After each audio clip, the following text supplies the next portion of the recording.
Okay, so now we start with lecture 8, rigid body dynamics. So as I mentioned, the whole class is really about modeling and control targeted at robotic systems. In the first part, we're doing modeling so far. And before today's lecture, we always focus on rigid body kinematics.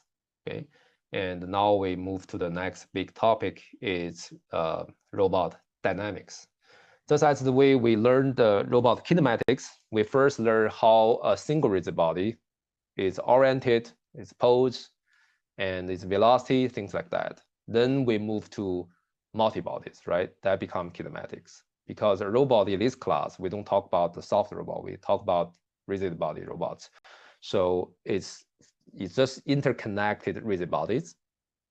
Okay, each of them has its own kind of pose or orientation, but they're interconnected, right, through joint. And we learn how the forward and the velocity kinematic works. In dynamics case, we also start from the same sequence. We first talk about a single rigid body dynamics. You can think about this as configuration of a rigid body in the discussion of rigid body kinematics case. Then we move to how to connect a single rigid body together, multiple single rigid body together, and to form a multi-body dynamics. Okay, this part today we start at least for discussing a single rigid body dynamics. That's mostly really a kind of physics. And the way we introduce this, I think, it's consistent with our previous discussions about spatial algebra, spatial velocity, and spatial acceleration. The first concept I need to discuss or introduce in great details is about spatial acceleration. Okay. So we all define the twist, and the change or derivative of twist is just acceleration or spatial acceleration. As simple as that. Okay, twist is a physical vector. Okay, and the vector may change over time. Its time derivative is the spatial acceleration. It's also 6D vector. So this is what I define here is in coordinate free. This is a coordinate free definition, right? It's just derivative. So in other words, if you want, the acceleration is nothing but the limit as delta go to 0. This twist as a 6D vector, t plus delta minus twist at current time divided by delta. Okay, physically just that, the instantaneous, the rate of change of that twist. Okay, so individually you just take derivatives, but there is a very important subtlety. We have to be very careful. Hopefully we can finish discuss that today. Okay, let's say this is my this is the linear velocity part of the twist. So this is the velocity of a body fixed particle coincide with frame O at current time t. Okay, we have been repeating this sentence for many times. Okay, so in other words, so VO is Q of T dot for some body fixed point. So there's a body fixed point currently coincides with O, and VO is just this body fixed point dot, right? But V dot, that's the acceleration part of this twist. It's not the acceleration of any body fixed point, any. So what I mean is that if this is the case, but VO dot does not equal to Q double dot. I'm not sure whether that's the hard part for many people. It's just not equal. If you just look at the equation here, you may think, okay, let's take derivative, right? And take derivative on both sides, you should have this equation. And something goes wrong here, and we need to be careful. It's really about definition, clarity in the definition. Okay, let's explain why VO dot. VO dot is the the last three components of spatial acceleration. Why VO dot, by this definition, is not a acceleration in the classical sense of any body fixed point. Let's try to narrow down the scope. Let's say we have, let's see, hold on. Let's say we have a body. Okay, this is my omega. And we have a frame. We want to express, this is my O point, right? Let me draw it in a different way. This is maybe here. This is O point. Okay.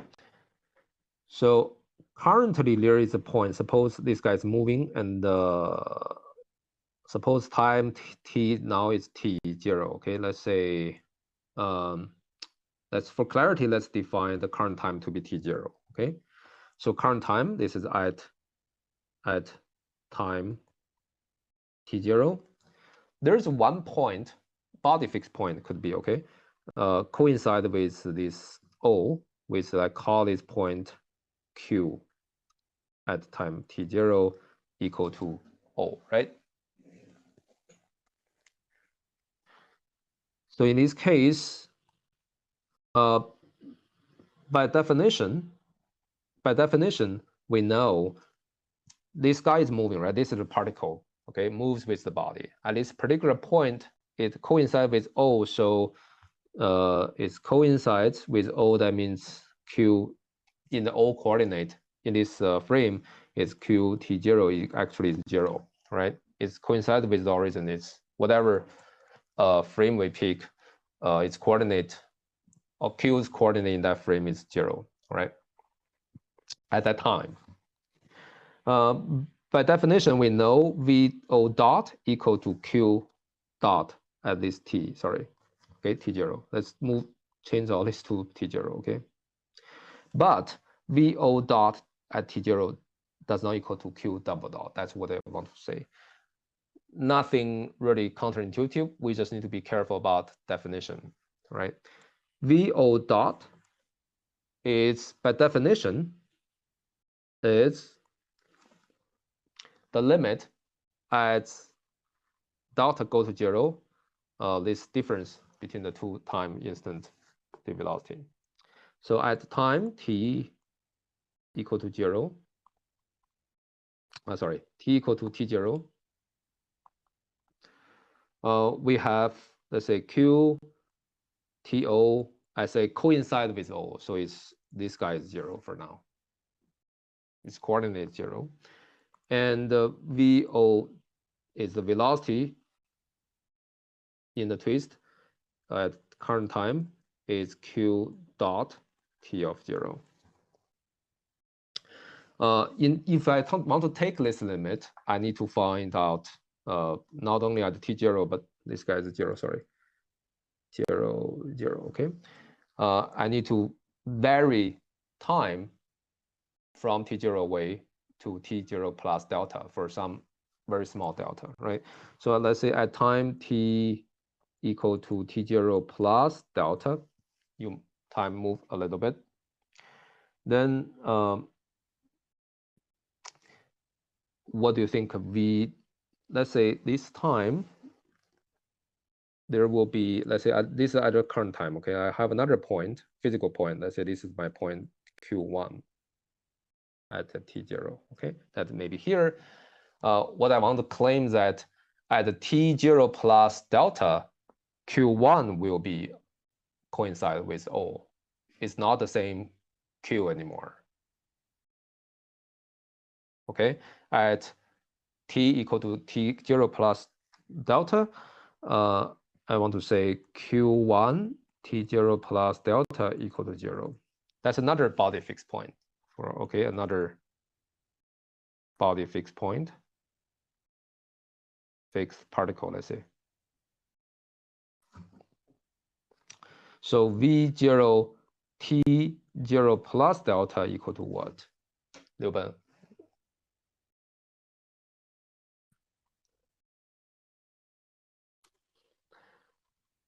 at T0 plus delta, what do you think this V0 equal to?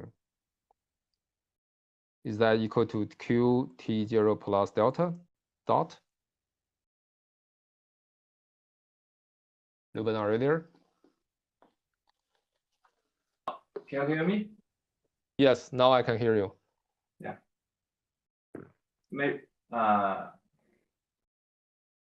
maybe not. Maybe not. Can you remove that maybe? Yeah. Okay, that's not case, right? By definition, just think about definition. This guy is the velocity of body fixed point currently, which is the currently T0 plus delta, coincide with that, with O, right? So at least T0 plus delta, it does not equal to this, is actually equal to Q1 0 T plus delta, or T0 plus delta. Because at the T0 plus delta, Q1 coincides with O.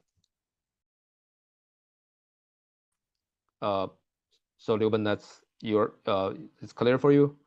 Yeah. Okay, good. So you should, that's the subtle point, all right? These are different. Okay, so note Q1 and Q are different points, okay?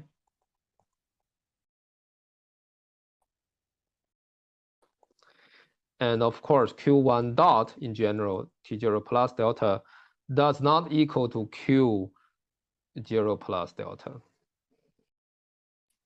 It's different body fixed point. So in other words, when we try to compute this thing, it's not as trivial as we may think. The physical meaning, actually, the definition of this tells us this guy is Q1 T plus T0 plus delta. And this guy is Q T0. These two things minus, of course, because this guy does not equal to Q T0 plus delta, so it's not equal to Q0 double dot. I hope you're fine with this. If you move away from T0, the points that represent this velocity will be different. And because in general, these points could be different from Q, then this limit doesn't hold, okay? But you need some time to think about this. So if I want to conclude that it's this V0 T plus delta minus V0 T0, I'm sorry, this is T0, be divided by delta does not equal to Qt plus T0 plus delta minus Qt0 delta. This guy is the same as this, but the other one is not. Okay, because this guy, if I do this, then of course this is a classical. Sorry, this is a T dot. If I take limit as delta go to 0, I got Q double dot at T0. Because these two are different, then I don't have it. Yeah. Okay, then how do I compute? And how do we relate this to Q double dot T0? So by definition, you need to find something holds for all T, right? So Q dot T, that's a body fixed point. At any given time, its velocity equal to V0 T plus omega T cross Q T. Now this relation holds by our definition for all T. Not only for T0, but for all T. And we know this guy, let's say, so if you take derivative, you can take derivative now, okay? Take derivative, you got V0 dot plus omega dot cross QT plus omega T cross Q dot T. Okay, so at T equal to T0, we know Q coincide with O, that's our assumption. Okay, if that's the case, T equal to T0, then Q let's say Q double dot T equal to V0 dot T0, sorry, T0, plus omega T0 cross Q dot T0, because this guy is 0. At T0, if Q T0 equal to 0, that means coincide with the origin, then I have this formula. In general, you will have this formula, okay? If you assume at T0, Q is the origin, okay, Q coincide with this O, then Q is 0. So this term goes away. We will have this two term. So the conclusion is this one always holds, okay? If Q is a body fixed point coincide with O at some time T, then the classical particle acceleration equals to the derivative of this VO, which is the velocity in the twist definition, plus some omega cross Q dot. Okay, that formula sometimes will be useful, and it only holds when you assume that Q coincides with O at some time T. Then at that particular time, Q double dot relate to VO through this formula. Okay, so all I want to tell you is that acceleration is just the change of twist with respect to T, the rate of the change of twist. You can define it very easily in the coordinate-free sense. Okay, it's just this guy when you take derivative, because special definition when you take derivative, it deviates from the traditional acceleration of a body fixed point.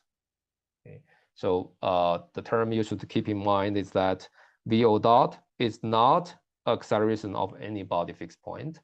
It gives the rate of change in stream velocity of body fixed particles passing through O. What do I really mean that? That depends on, you can think about there's particles moving, right? About that passing through O continuously. At any given time, different particles coincide with O. Okay, and what VO dot really means, because if you perturb it, right, if you take a limit, you need to perturb time, right?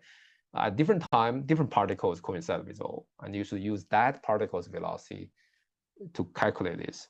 So overall, it is the rate of change in stream velocity in body fixed particle passing through. Okay, so I hope that's at least get you started to notice some subtleties when defining spatial acceleration, and it will take some time for you to truly understand.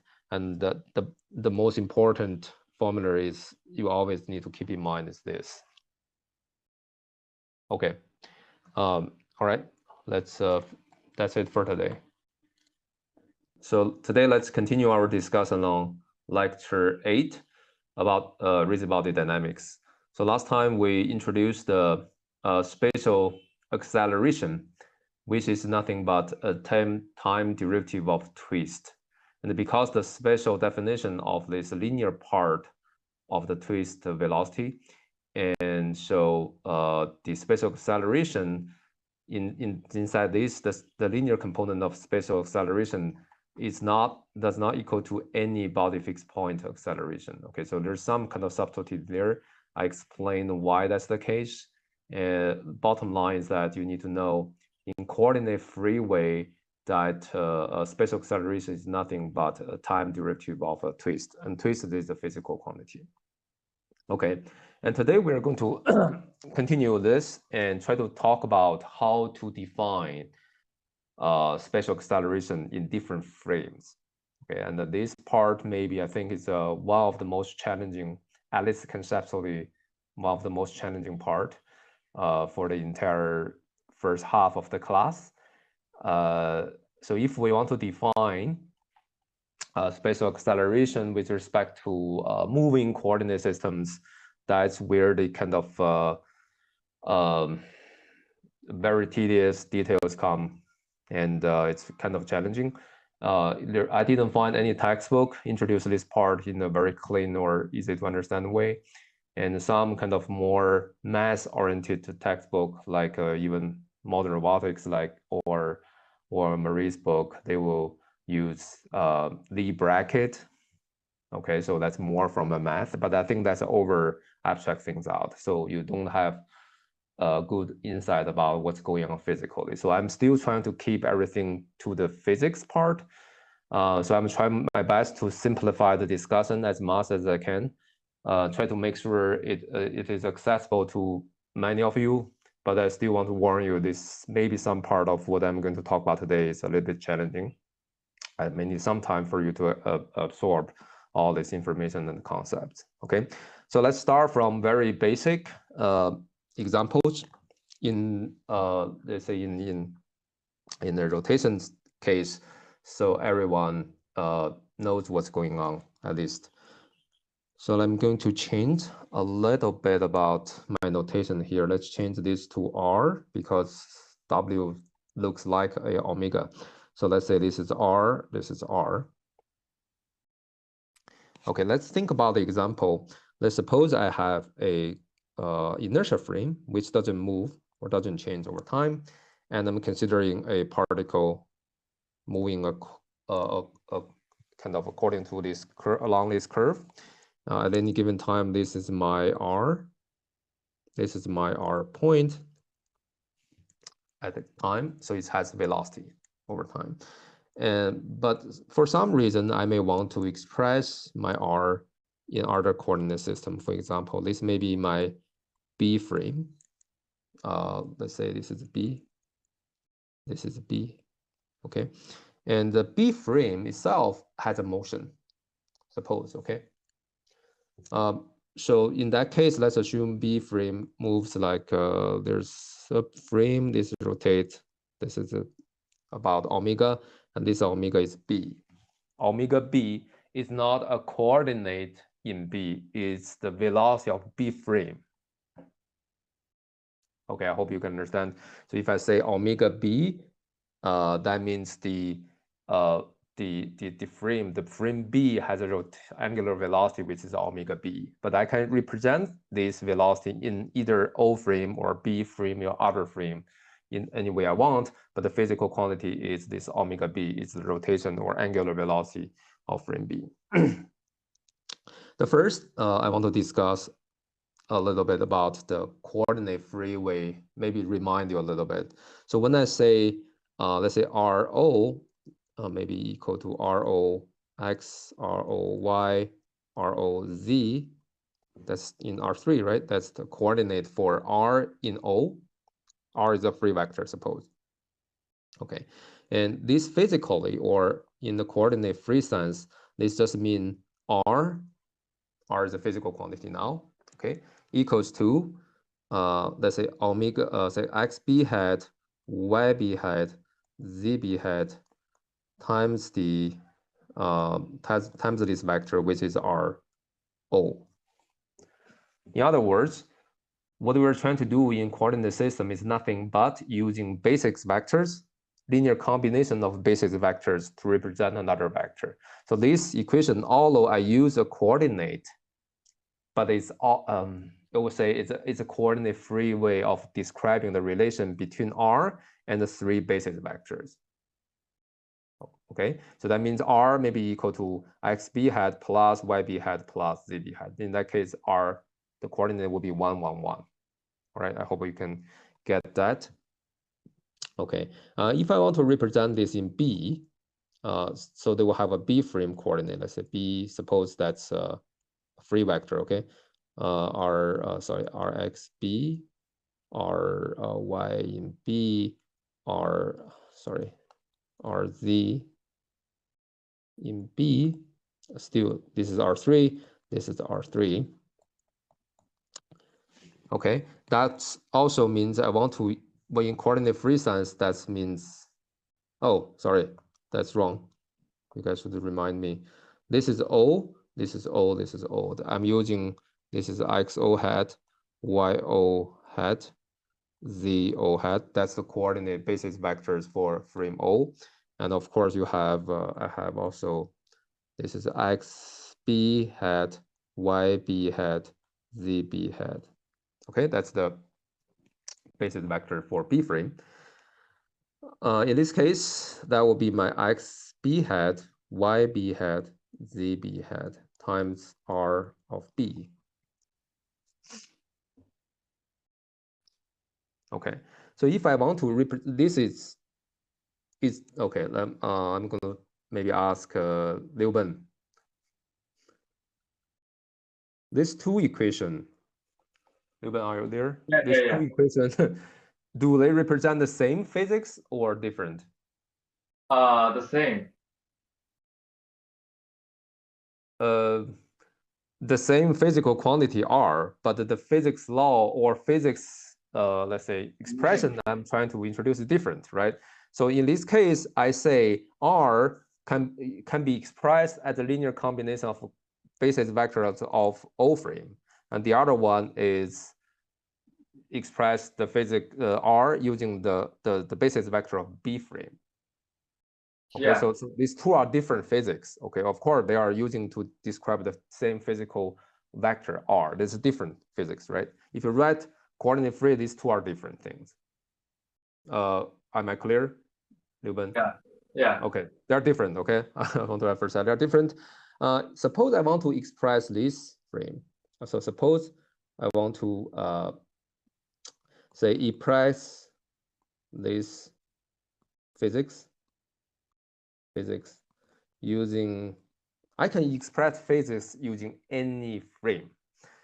Suppose I want to use that in frame O, what do I got?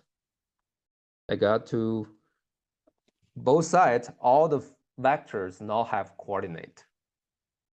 Okay, so R in O will equal to xb hat in O and the yb hat in O and the zb hat in O. So before this equation, this is almost coordinate free. These three physical quantity, I didn't say which coordinate system I want to use to express this quantity. Now I express them in O frame. Okay, and times these are numbers. Okay, so times RB.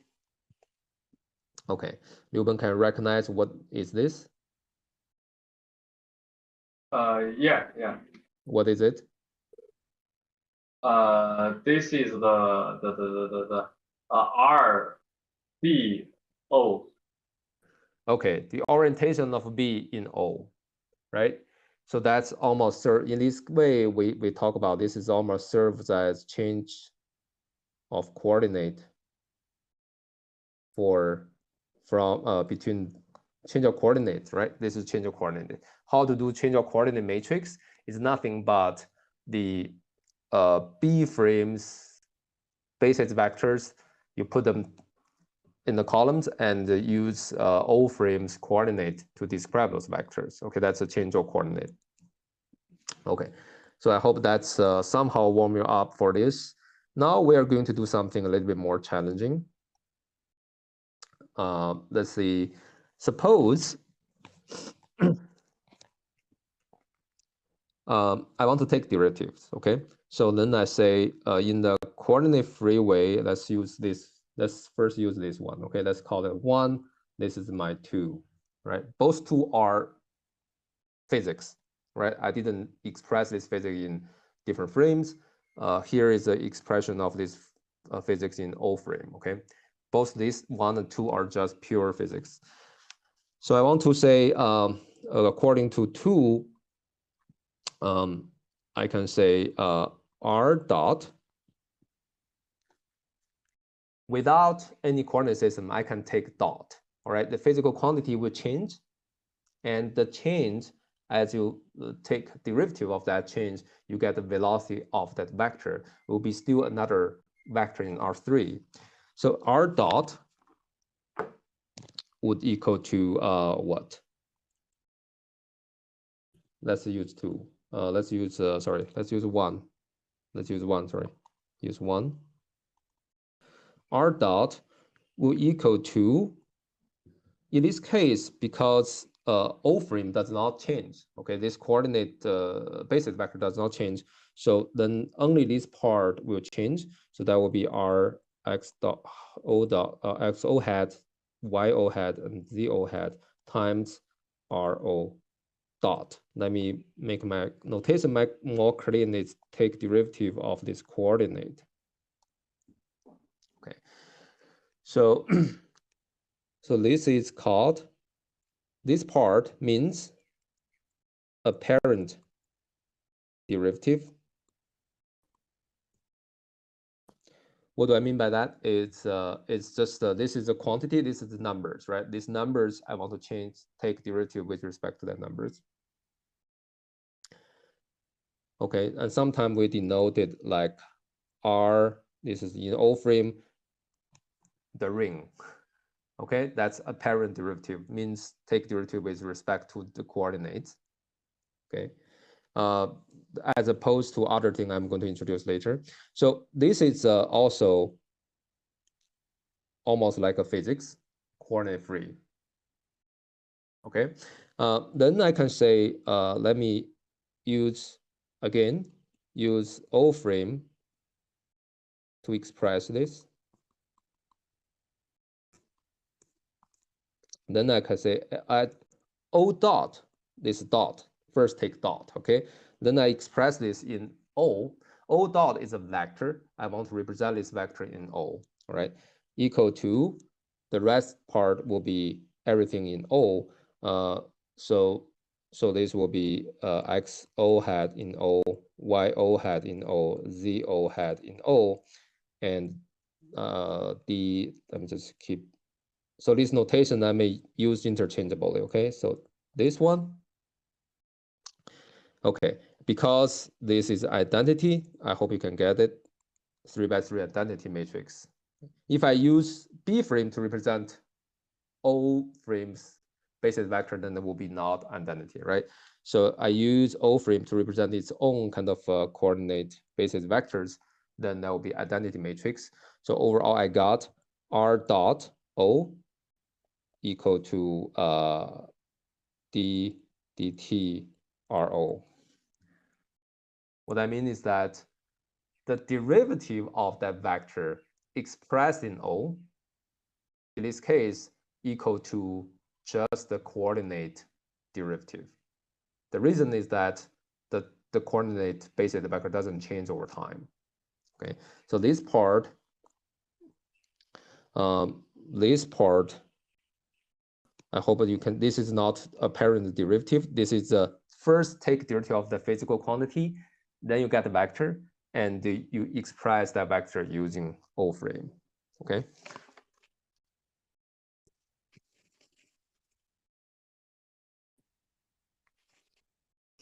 All right, so that's the this part. Then I may, hold on, let me change that. I may need a lot of pages here because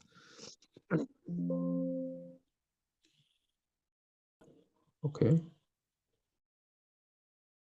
What's going on?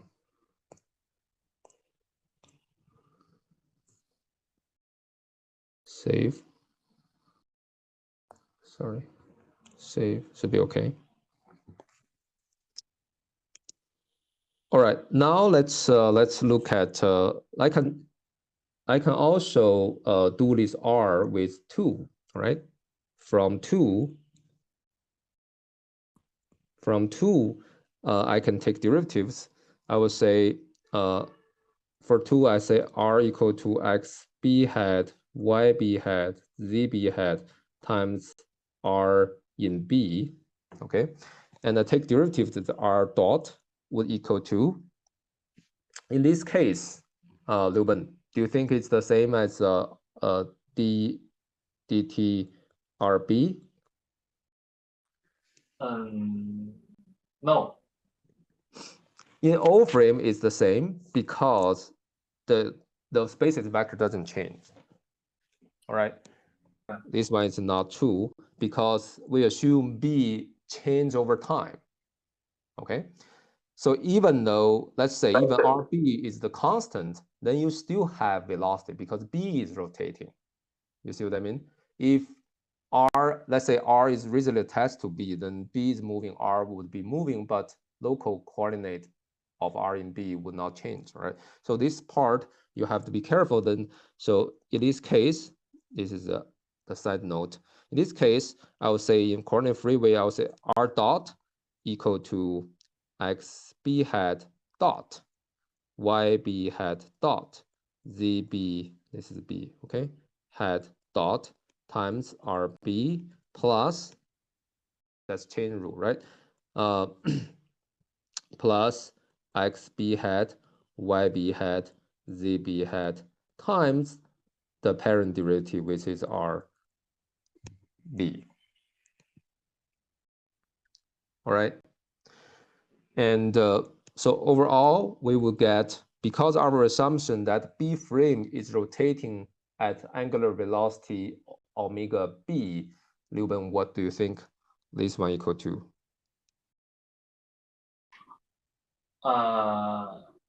This one is the R. You know, IXB dot, this is vector, okay? This vector equal to what? This vector derivative. Yeah, derivative is equal to the omega cross XB. Yes, okay, it's omega B, all right? Omega B means the velocity of B. I haven't said which, I didn't specify which coordinate I want to use. I can say omega BO or omega BB, that's fine, right? But physical wise, this is just a physical vector pointing to that direction that we specified on that figure. Okay, so overall, all the basis vectors the same. So overall, we'll have omega B cross XB hat, YB hat, ZB hat.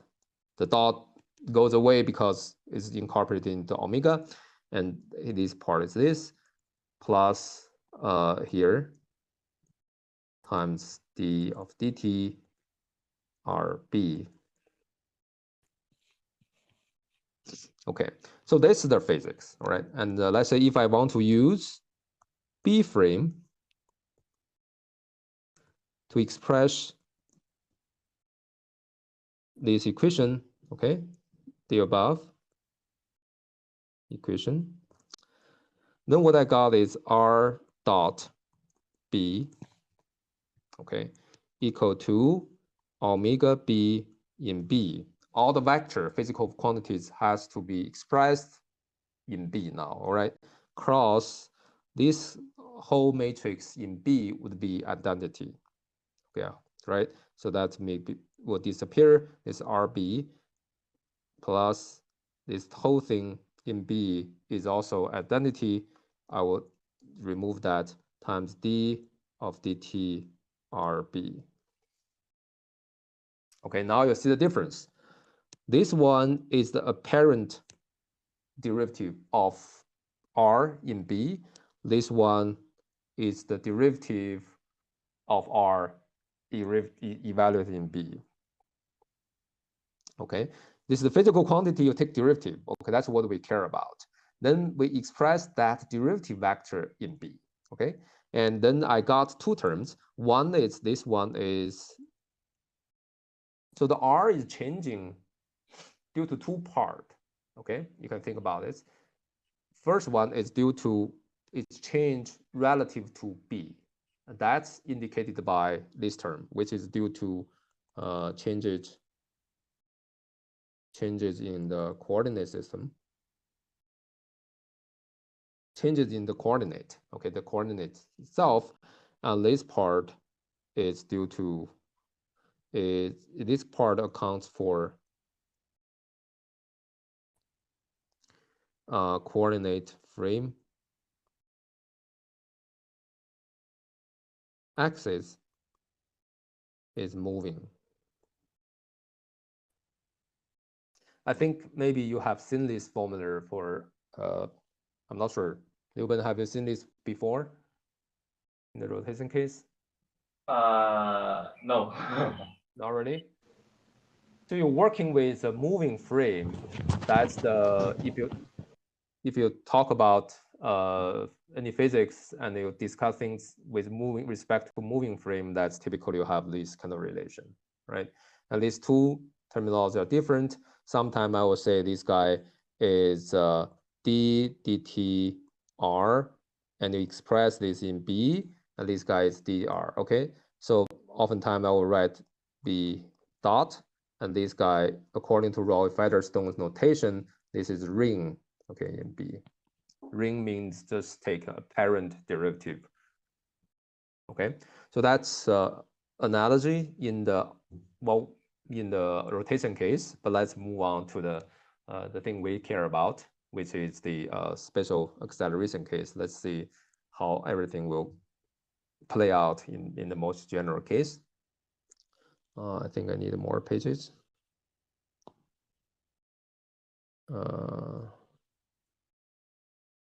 Let me just.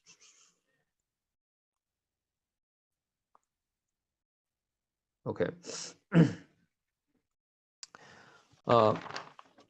Let me first ask a question that all of us need to think. Now let's consider a case where I have a base, which is B here. Okay. Let's say I have a rigid body. It has a twist. Maybe there's some kind of omega here, but it's overall it has a special velocity. And this is my OB point, and this is my XB head direction, YB head direction, and ZB head. All right.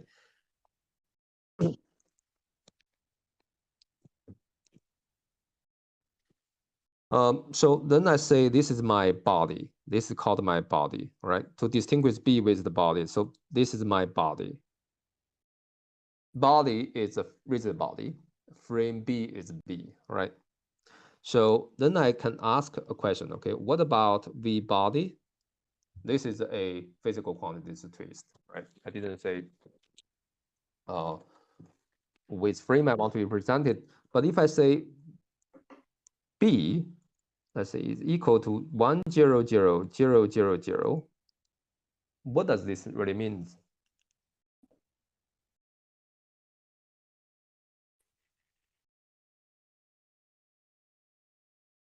Ruben, can you try?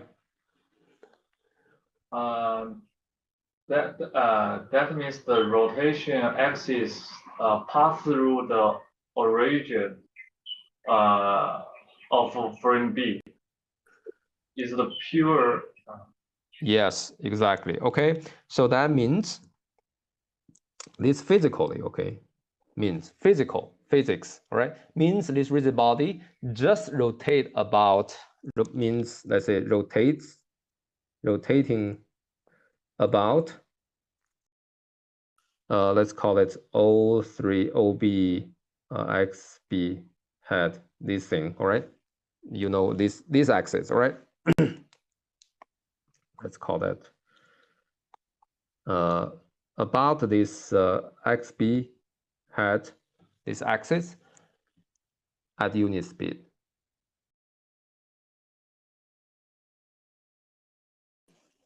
Okay, so this motion is purely a rotation about that physical axis. So this one, if I say this number, don't be confused. This number is in R6. Okay, this number means in your mind you think, oh, there's a rotation thing around this axis at the unit velocity. Okay, this physical thing is fixed, is there. Okay, it's a little bit more general or more abstract than here. Whenever I say, oh, this is a physical quantity, you see that's geometrically there, right? It's a physical quantity pointing from O to that R. That's like a positional type of quantity. But this one physically just means there's a motion rotates about OB to XB, that axis at the unit speed. All right, this is a mathematical or numerical representation of that physical quantity. All right, and if I say, let's say I say this one is 0, 1, 0, 0, 0, 0, this means rotating about YB at the unit speed. Okay, and if I say this may be 0, 0, 0, 1, 0, 0, this will means not rotate, but it's means linear, okay? Moving at a linear motion along x, b direction at unit speed. Okay, each of them is represent a very canonical or so-called basis motion. Okay, and the overall motion is the linear combination of these individual basis motions, right? That we call the motion basis vectors. For example, this one just means if I want to introduce the coordinate-free notation, this means v body equal to EB1. Okay, B1, this guy is a physical quantity that's a motion basis vector. B1, EB1, that's the first basis vector of the B-frame motion space, means rotating about XB from OB to XB, this line or this axis at unit speed. Okay, this physical quantity just means that. And this guy, so this guy means the body equals to EB2, all right? That's the motion basis vectors represent rotating about that axis at unit speed. Okay, so overall, if I want to generalize this, okay, I want to use notation-free way to describe twist. Okay, it's similar to that to the previous example in R3. Let's say given B frame. Let's say given B frame. I will construct EB1, EB2, and EB6. Okay, this is a 6-dimensional. Let's call that motion basis vectors.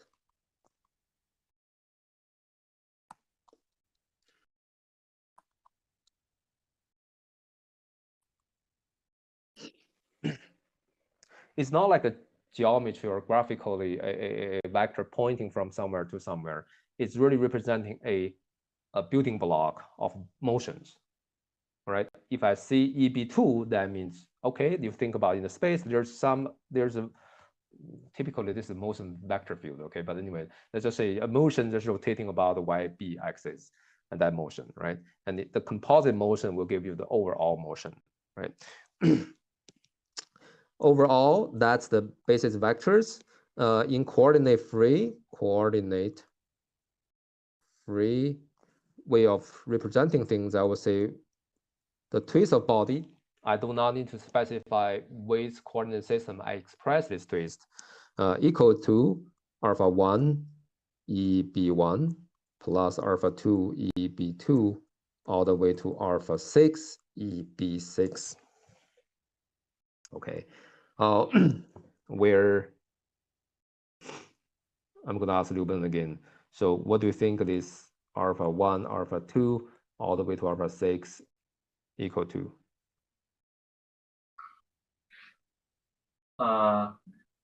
What are they?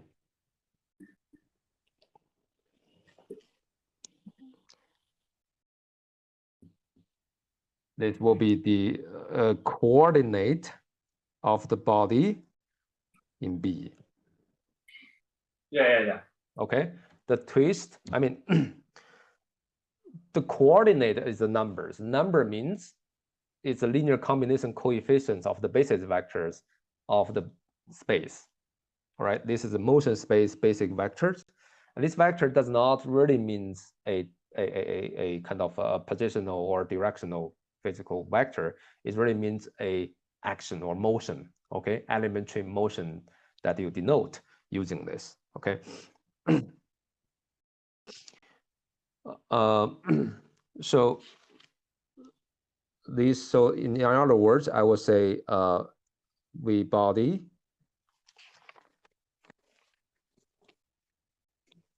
I can let me see this, okay? So we can use, let's say this is my V body, right? In B, that's a linear combination of these 6 basis vectors. Let's say use a O frame to represent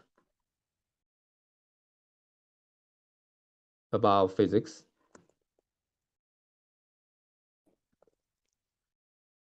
This one is it's not a it's almost like coordinate free, although I use the basis vector related to B frame, but it's still describing some physical quantity equivalence. So this body motion can be decomposed into 6 elementary motions. Each of their coefficient is alpha 1 up to alpha 6, and this alpha 1 to alpha 6 equal to the body twist expressed in B, because the basis vector I selected is the motion basis vector of B frame.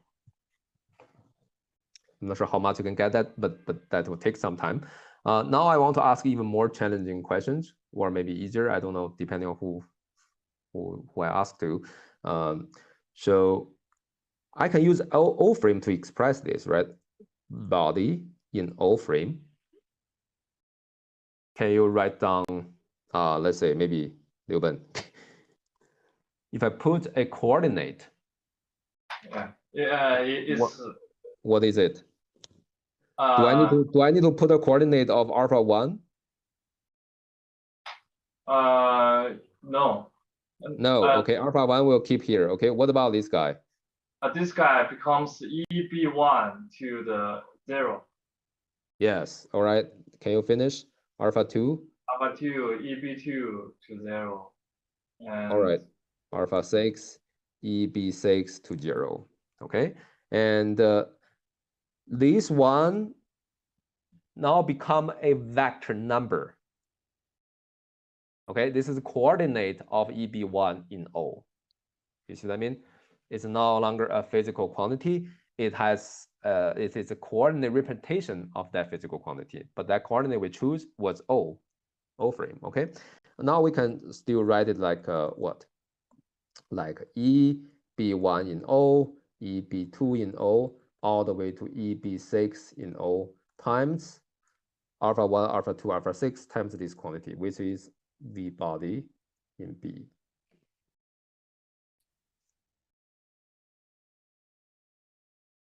Okay, so I may ask you to derive this one, by the way. Do you know, let's give some comment, okay? This guy, let's say EBI in O can be computed from physics purely, okay? And the twist definition, okay?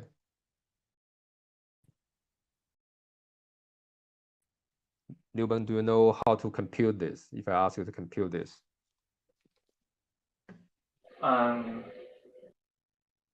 This is the screw axis. We can compute, yeah. Yeah, okay, that's fine. So how to picture this, okay? So this means you first, before you put O, that's a physical quantity. That physical quantity is a what? A rotation, pure rotation about XB direction, XB vector, okay? You construct this motion, you think about there's a motion like this. There's some ball or rotating about this. Then you need to ask, what is the twist of this motion? This motion is uniquely defined already, okay? What is the twist of this motion expressed in O?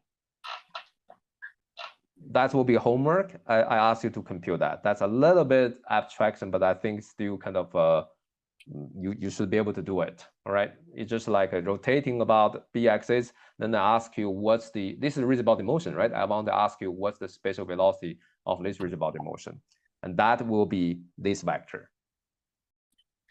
Okay. So in other words, this is I would say this is the unit speed rotation about let's say this is OBXB, this thing expressed in O frame. Okay, that motion has a twist, and you want to represent that twist in O frame, overall you get this guy, okay? Now, my next question would be, can you recognize, let's use this, let me circle this out, and overall, that's almost like, can you recognize this similarity between this and this guy? But then do you recognize that the relation? This will be RBO. That's change coordinate from R in B to R coordinate in O, right? And the construction of this matrix, any change of coordinate is always the basis vector of B expressed in O. That's the first column, right? And each of them. Now we have this. This is almost like a change of coordinate for twist, right? From B frame to O frame.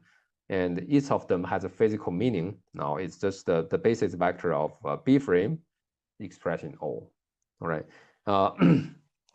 For the now to switch to you now.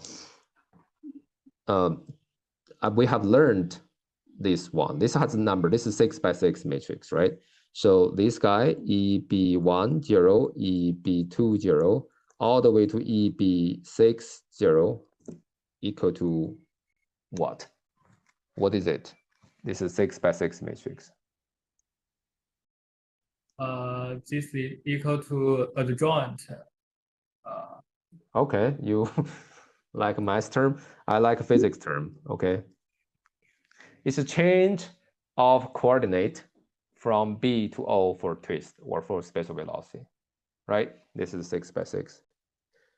And you are right, this is the adjoint. This is the mass term is the adjoint of B and O. Okay, I hope everyone can get it. So we just not derive, we just go through physics and let you to see a picture what this change of coordinate is. Okay, it is nothing but the motion basis vector. You express that basis vector in another frame, and you list all the 6 of them. You will have the XBO. So you hope you have a picture in mind. I don't want you. Well, I typically I avoid a joint, a lip bracket, those things. There's a beautiful math term, but it doesn't really give you any kind of physical insight unless you know what's going on from physics. Okay, then you can gradually build up your abstraction skills. Right. So again, this is the change of coordinate for that. Okay, with all this preparation, now I'm ready to discuss derivative of things. Right. Now I'm going to ask Fuzhen, what is a body? Spatial acceleration of a body. I didn't say with frame, so that means coordinate free. By definition, what is it? Is omega dot. Well, yeah. Well, let's use my notation above. This is just what? V d dt v body. Okay. This is again a coordinate-free expression. Think about this as a physical quantity, and that physical quantity change over time, and that change is another vector, and that vector I denoted as A of that body. Okay. Then that means this A of body in coordinate-free way, I would say, according to what? Let's say to this one. I use B coordinate frames, B motion vectors to express a body. Then I can get this is what? This is EB1 all the way to EB6 times V body B. Okay. Oh, sorry, that's not the case. That's that. Let's do step by step. Okay. That's V body, as I mentioned before.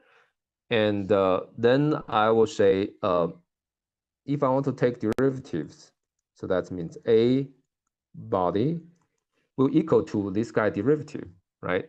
So this guy derivative, let's not assume B is stationary. B may change, right? So it means this vector may change over time, right? So what you got would be, let's say dt v body equal to EB1 dot, the change of the first basis motion vector, how much that is changing, and EB2 dot all the way to EB6 dot times V body in B plus, okay, plus you fix the first one, that's EB1 all the way to EB6 motion vectors times d dt V body in B coordinate, which is our notation now will be V body B circle ring, okay, apparent derivative. So it says apparently the numbers of the coordinate, how does that change over time? But then this equation are okay for you, to you? Yes. Okay. So if B, let's say if B does not change, okay, it's time independent. So if the B frame doesn't move over time, then I will say, typically I will say this guy. So then V body dot in B, no, not in B, sorry. Let's just say V body dot, the derivative will equal to V body, hold on, will equal to this basis motion vector EB1, EB6 times V body in B circle ring, okay? So the apparent derivative will somehow represent this guy.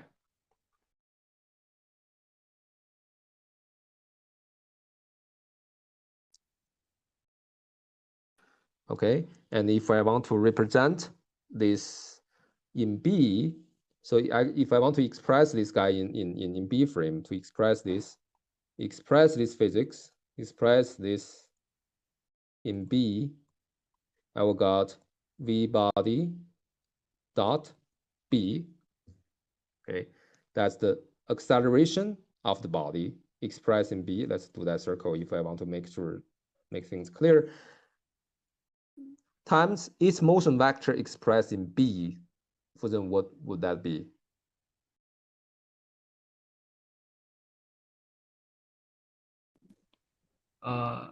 It's Coordinate wise. identity. Yes, identity matrix. The motion vector in B, the coordinate will be the linear combination of all the motion basis vectors associated with B, right? And this one is the first one, so it will 1 0 0 0, so all the way to 0. So this will be 6 by 6 identity times V body twist. So this will be V body B ring, or in other words, will be derivative of the coordinate.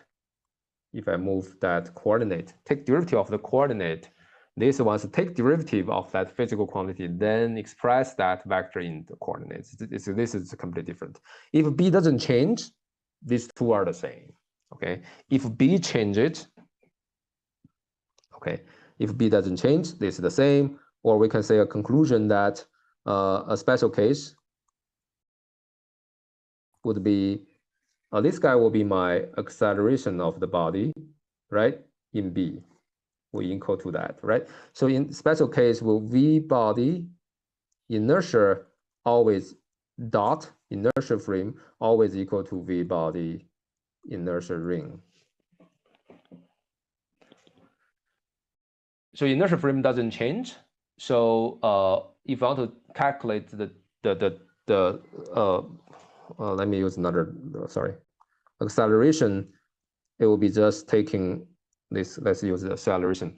The acceleration is just using the coordinate. The change of the coordinate will be enough, right? And the things we care more about is really about, let's say, I need more space.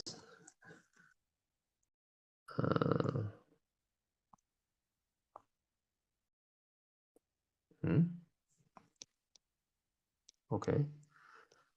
Well, that's fine.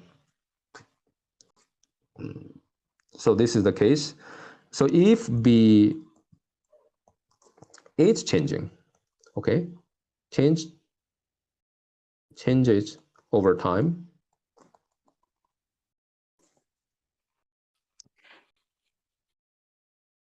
then I would say A in B does not equal to A body in B.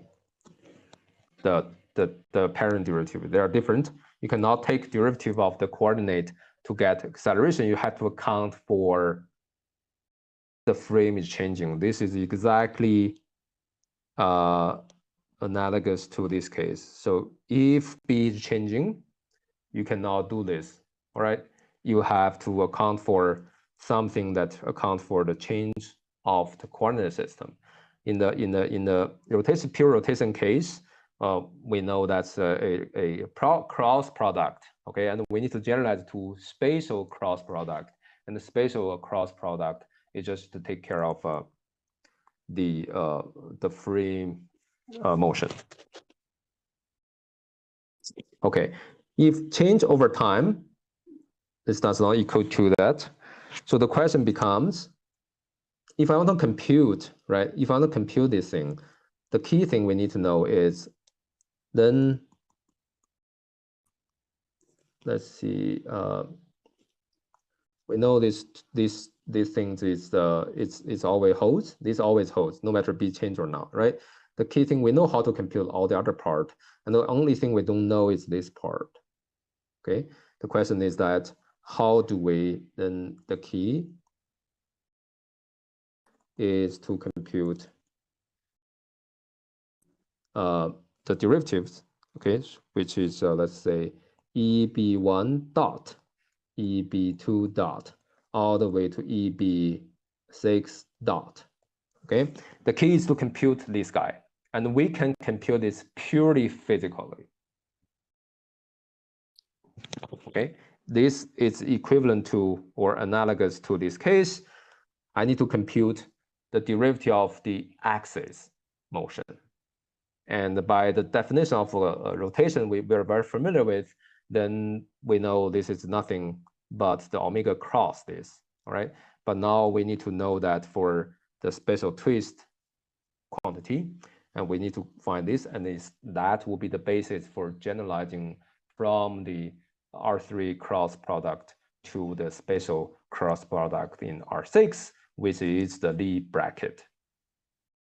Okay, let's take a break. I will come back maybe after 5 minutes. Okay, let's continue the discussion. So a key is to compute this basis vector change or derivative with respect to time. If you know this, then you know how to compute the accelerations, okay, when the B frame is changing. So again, this guy can be computed, can be computed purely by physics.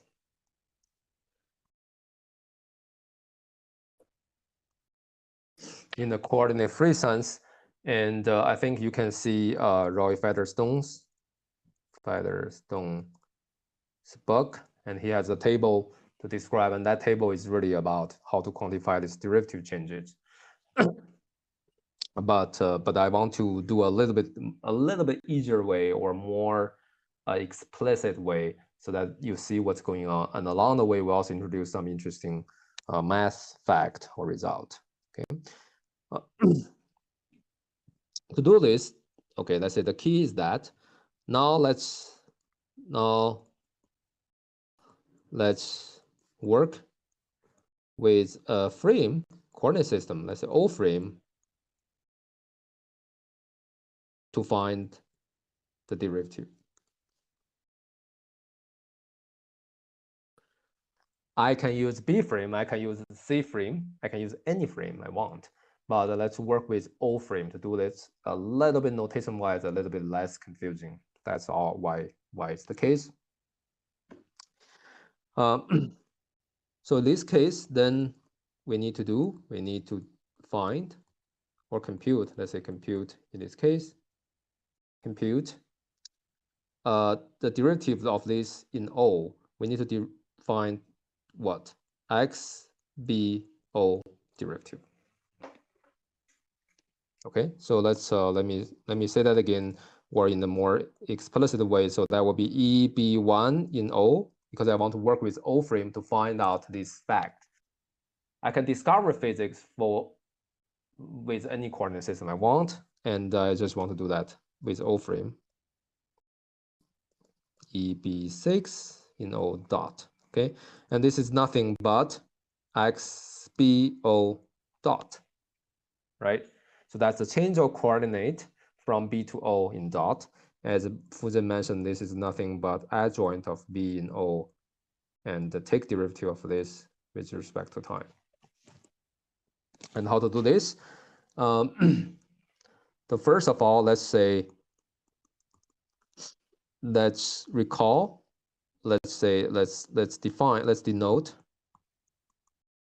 TBO. Let's say this is in two parts, right? This is R and the P.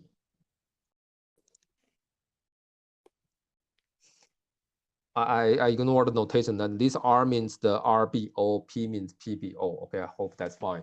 I just want to ignore the somehow drop make the notation a little bit simpler so that we don't get overwhelmed with the notation. And in this case, what we want is, in this case, will be derivative with respect to time of this R0 and the P and R. Is this correct? Since you are familiar with the adjoint. Is this yes, true? it is Okay. correct. We need to find this, and this is nothing but you take derivative with respect to time. So all of this, by the way, as I mentioned before, its B is moving, right, with a velocity V of B. Let's say B frame is a rigid body. B frame has instantaneous velocity. We discussed that before, of V of B. Okay, that's the frame is moving, right, with a velocity. Okay, it's just similar to our omega B thing before. Okay, so R and the P are both time dependent, right? You take derivative with respect to time. So this part is 0. And overall, you have P R derivative and also R dot. Okay. I don't want to derive this, but I will say note,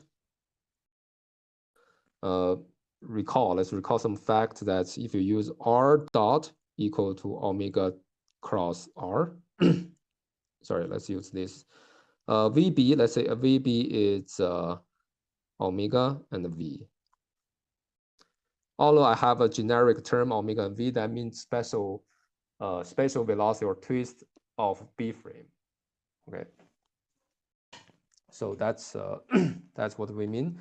So that in this case, R is omega cross R.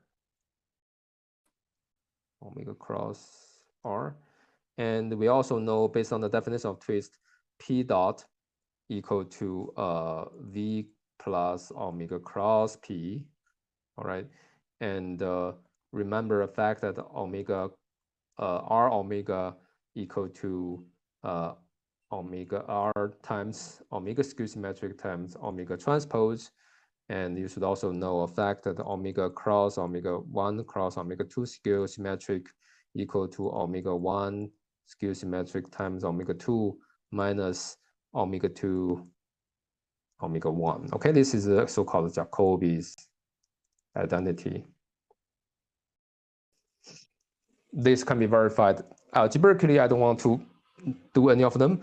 Based on all of these, you can verify. I will skip the details. Sometimes I derive, sometimes I don't. I don't think we can learn much.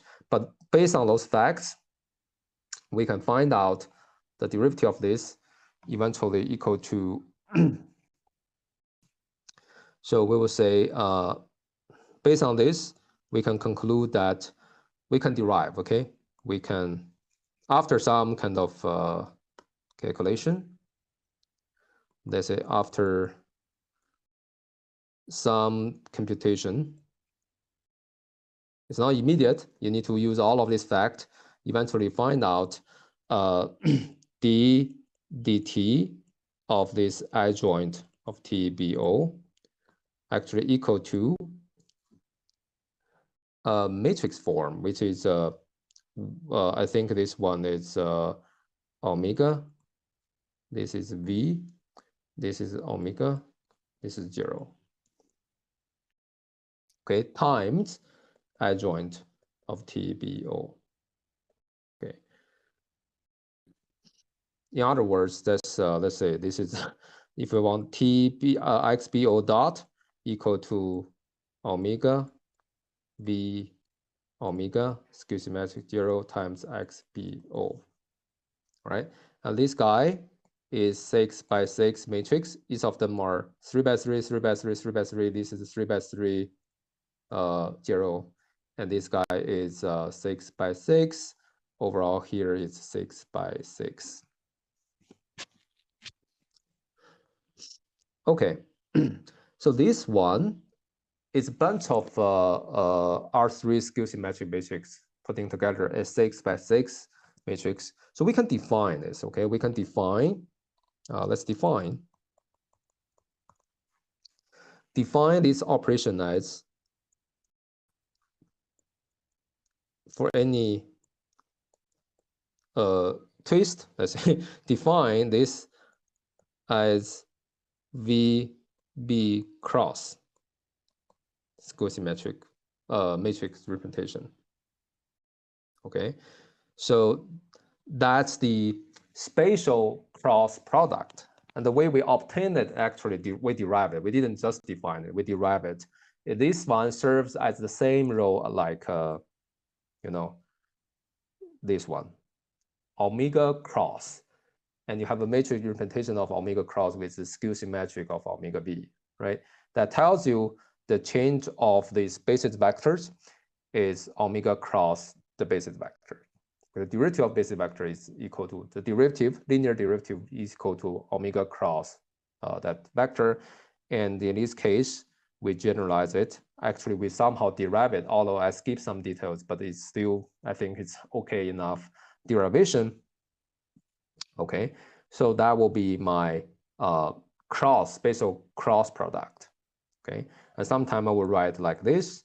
I will say xb dot o equal to v of b cross xb of o. This is to think of as this rbo dot equal to omega b cross rbo. Okay, these two are. This is the rotation version of it. This is the spatial velocity version of it. And in spatial velocity, if this is a twist, then the cross means this way of operation. Okay. So that's introduced the. So I want to tell you that this one, the velocity of the B frame twist. Okay, I can represent this velocity in B again, or in O, or in any other things. Okay. So in coordinate free way, let's say in coordinate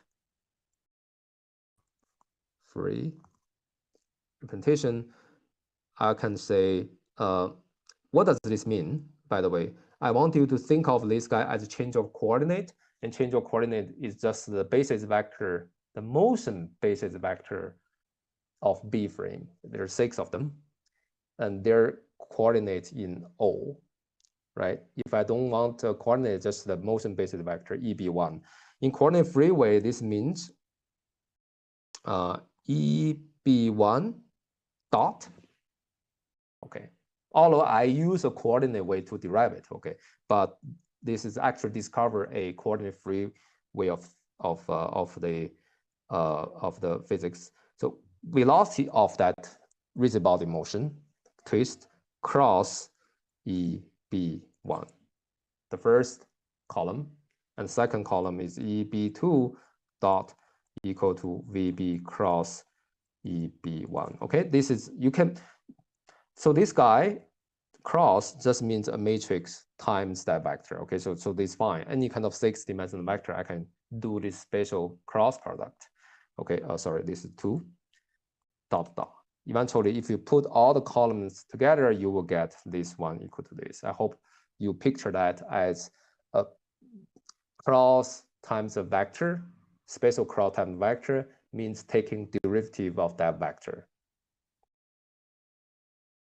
If that vector is it has a rigid body motion followed by VB.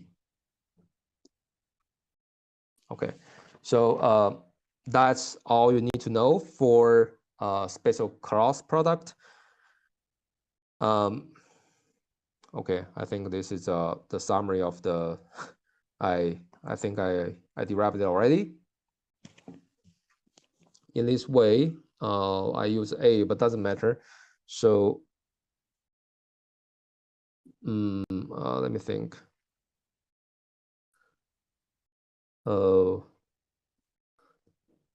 Suppose A frame pose is this moving at this, then this one is nothing but XA O dot equal to V of A cross XA of O.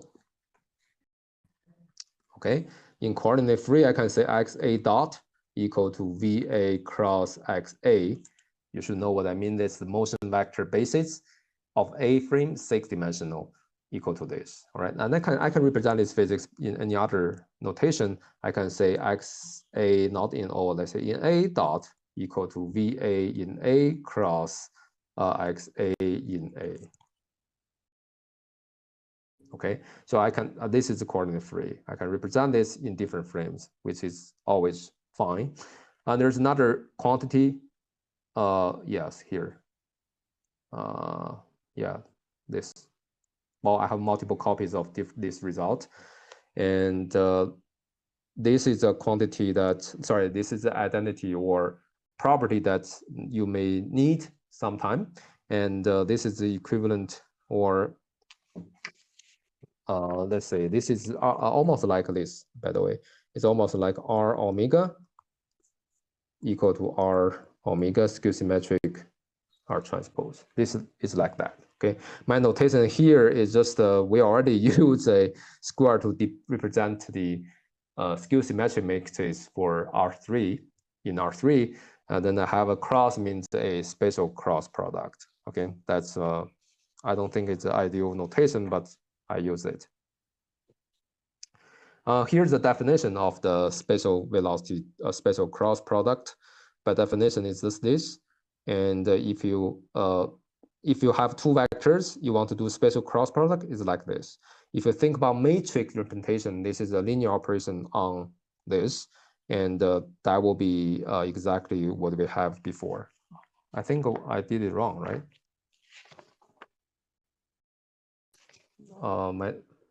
My formula is wrong, right? Oh, yes.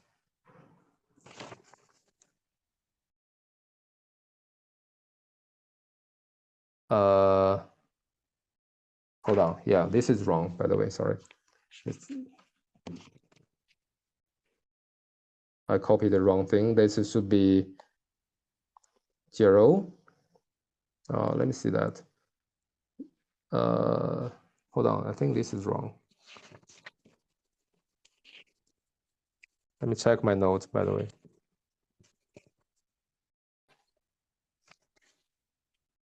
Fujin, which one is wrong? I think this is wrong, by the way. Yes, this is correct. I don't right? You don't know? Let me correct my note here, sorry. This one is 0, and this is V1, V, and this is omega. Okay, I think that's right. I may change, let me check Model Robotics or other books. Let me quickly find it out.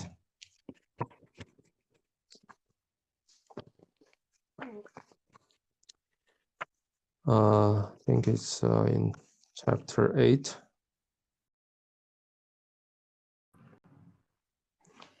Yes, this is right. Yeah, this is right. Okay, that's right. So my previous notation, sorry, the formula is wrong. This is 0. This is omega. This is omega. This is V. Okay, let me change that back to omega V. This is omega. Sorry. This is omega. Okay. Skew symmetric. Anything else? No. Yeah, I think that should be correct now. So that's my. Okay, I think I fixed everything. Now it's here, and now we are consistent now. All right.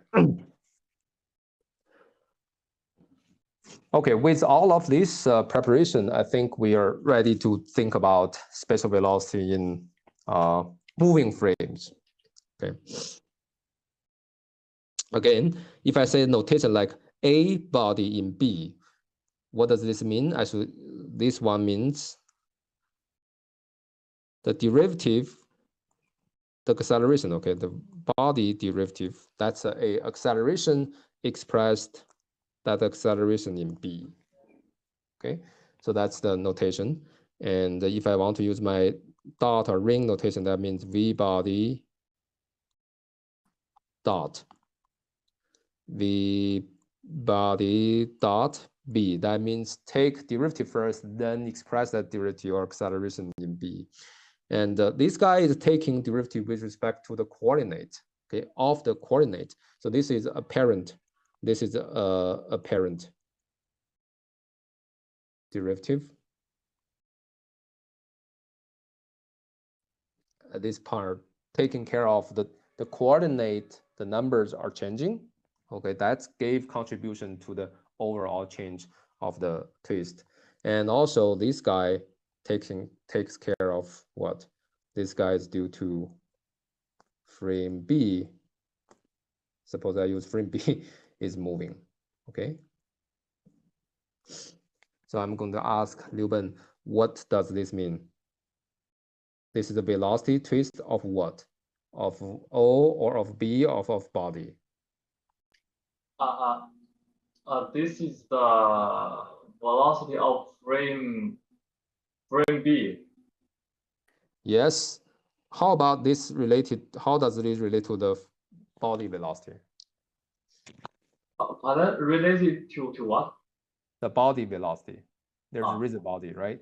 There's a rigid body that's moving, and this is a frame. B is also moving, okay? Yeah. And there's a inertia frame O here, okay? So there's two things that's moving. And this V of B here means the velocity of the body frame, okay? This has nothing to do, it's completely coupled with the velocity of the body. So this is the body, V of the body. This is a V, this is a V of the B, okay? Typically I write V of B and in B, right? So maybe I can put that here. Okay, this is due to that is changing. So overall, I hope that's fine. Now we discuss this a little bit. That's exactly what we should have. And a fact is that if you want to change coordinate, okay, if you want to change coordinate from one frame to the other, and actually the spatial acceleration has the same change of coordinate as the twist. It's still from XB to A. It's adjoint of TB. Okay. The reason is that we can easily prove it. Let's say A, let's say body in O equals to what? Derivative of that dV body in O, the coordinate, because inertial frame doesn't change. So we can just take a parent derivative for coordinate, right? And in this case, d dt equals to, let's say this is XBO, that change of coordinate for twist, right? The V body in B, okay. So then we can take derivative of both of them, each of them. First of all, this is XB dot O times V body in B plus XBO times V body apparent, which is, let me use a circle now, okay? I hope you can follow.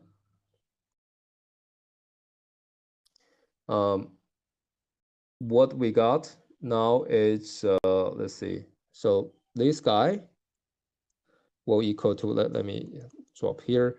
This will equal to VB in O cross omega B, sorry, XBO, right? In coordinate free, this is VB cross XB, and in O frame, we're using O frame now, so it's just that. And times this will be this is the cross, then times V body in B plus this guy is XBO. Let's copy that down. It's V body in B apparent derivative. Okay. So let's factor out this XBO first. Then I need to, this part I have this component. Then this I don't, I need to times XOB. XBO will give me identity. And this times VBO cross. Let me use matrix representation with, because the cross looks like an X. So let's do this. Times XBO and V body B plus V body B apparent derivative. Okay, and this guy, if you recognize, that's exactly what we write down here. So this will be, let me put it down. This will be, move it inside, will be XOB VBO cross matrix representation. So XOB times VBO is another twist, and you take a representation across, how to say it, the bracket thing operator here, and then you get this part equal to this times V body in B. Okay, so let me not copy everything down. So this one equal to this, and this is nothing but VB in B cross. Because VBO times XOB is just VB in B. VB is a physical quantity, and we want to express that in B. Sometimes people confuse VB in B is 0 because B relative to B is 0. No, B is relative to the inertial frame, has a velocity which is called VB, and we want to represent that velocity in B. Okay, that's the meaning of this. So overall, I have, hold on, I have this equal to XBO times, times inside this will be this guy first, that's the apparent derivative, be apparent, plus inside here, which is VB in B cross V body in B. Okay, and if you recognize this guy, this is nothing but this. So this is equal to A body in B.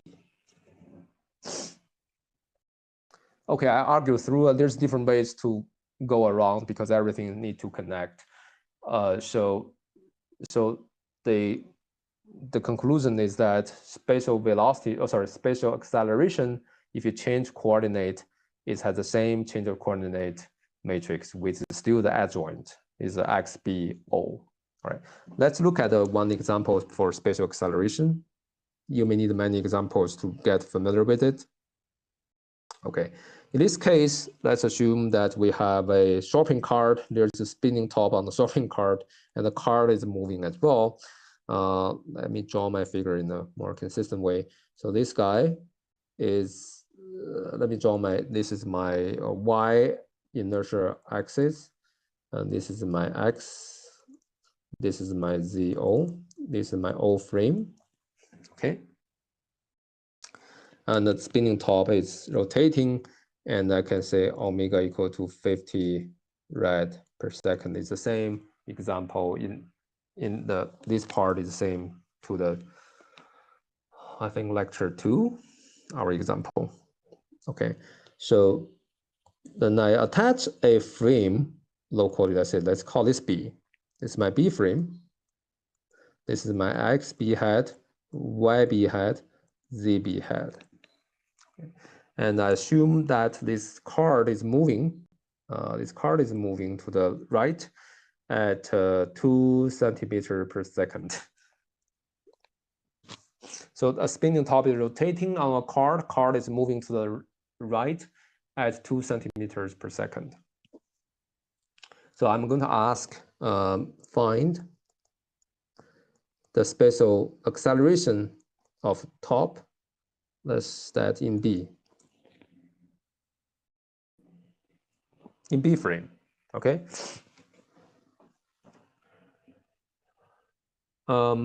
So let's work on this. And the first one, let's say first approach is just based on definition. I know this A top in B, you know B is moving, right? You cannot take derivative directly. Apparent coordinate derivative will not equal to the acceleration in B. So you have to work with the overall formula. So, but we can always work with the inertial frame. So that will be 0 to B, and then work with the inertial frame 0, which is x0 to B. I can just directly take a derivative of this in O. Apparent is fine. Okay, or with too many circles, I would just say d of dt, this. Okay, so then first find out what is V top in O. Maybe I'll ask Hongbo, what is V top, this guy in O? For the rotation is 0, 0, 50. 50, okay. What about the in O frame, the linear velocity? Let's look at this, okay? Let's assume this part. This part would be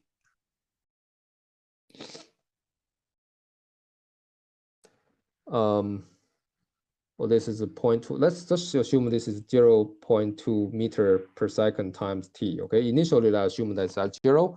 As the time goes on, it will be, the position is keep increasing, right? This moving to the right. Okay, that will be your y coordinate. What do you think this is? It should be t. First term is t, and first term is t. Okay. Let's say this is my this will be my v of the top. Sorry. Hold on. Let's think about. So you in order to compute this linear motion, linear velocity of the twist, you need to find out the velocity of a particle. Sorry, the velocity of a body fixed point currently coincide with O, right? What that velocity is.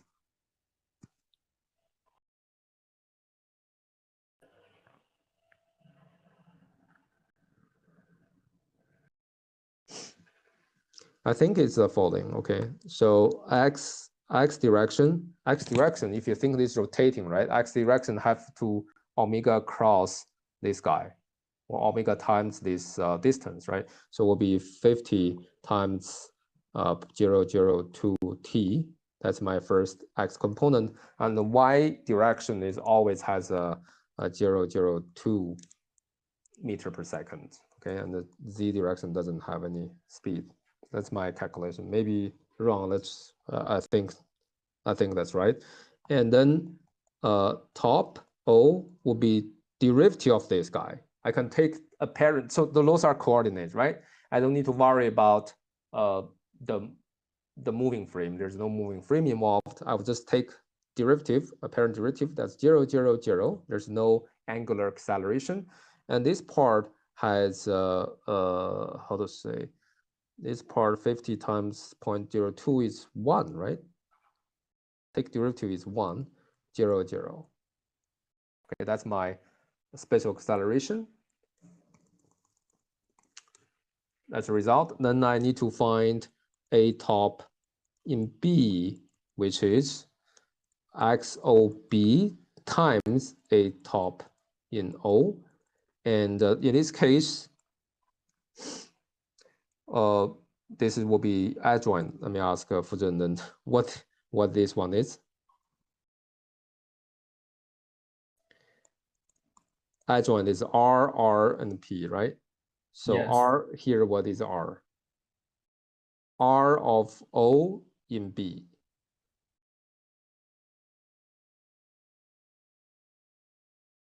The orientation of O with respect to B, what is it? It's the identity. Okay, this is identity, this is identity. And this one will be skew symmetric PO in B times identity, which will be just that, right? And the times 0, 0, 0, 1, 0, 0. And I don't need to compute this because these first three rows are 0. So overall, I will just have 0, 0, 0, 1, 0, 0. Okay, that's a top in B. And I can use another way, method 2, which we directly use, let's directly work with this B frame. Okay, B is moving over time, and we first need to find out V top in B. That should be easy. Maybe Hongbo again. So what is V top in B? The omega should be 0, 50. 0, 0, 50. And the velocity should be 0, 0, 0. Oh. No. The velocity should be 0, 0.02. Yeah. Okay, that's the V top in B. Then we can A top, let's say in B, equal to let's say the derivative of this, which is 0, right? The parent derivative is 0, and plus V of the B frame, okay, in B cross V of top in B. So this guy is 0. So overall we have, what is a VB frame in B? B frame has a velocity, right? B frame's velocity is 0, 0, 0, 0 0.020 cross 0, 0, 50, 0, 0.020. Overall, we have still, I think, based on the spatial cross product, this will be this multiplied by this. Overall, I have 0, 0, 1, 0, 0, 0. Okay, so I think this should be the same as this approach. Okay, I will give more exercise after class.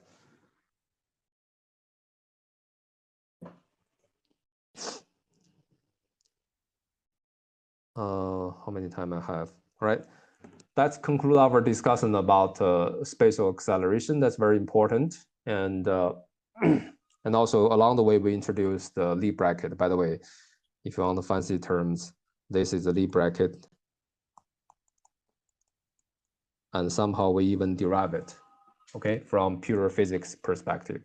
It's just change of basis vectors if that basis has a motion described by V1, right? I hope you have the picture in mind, not about the math.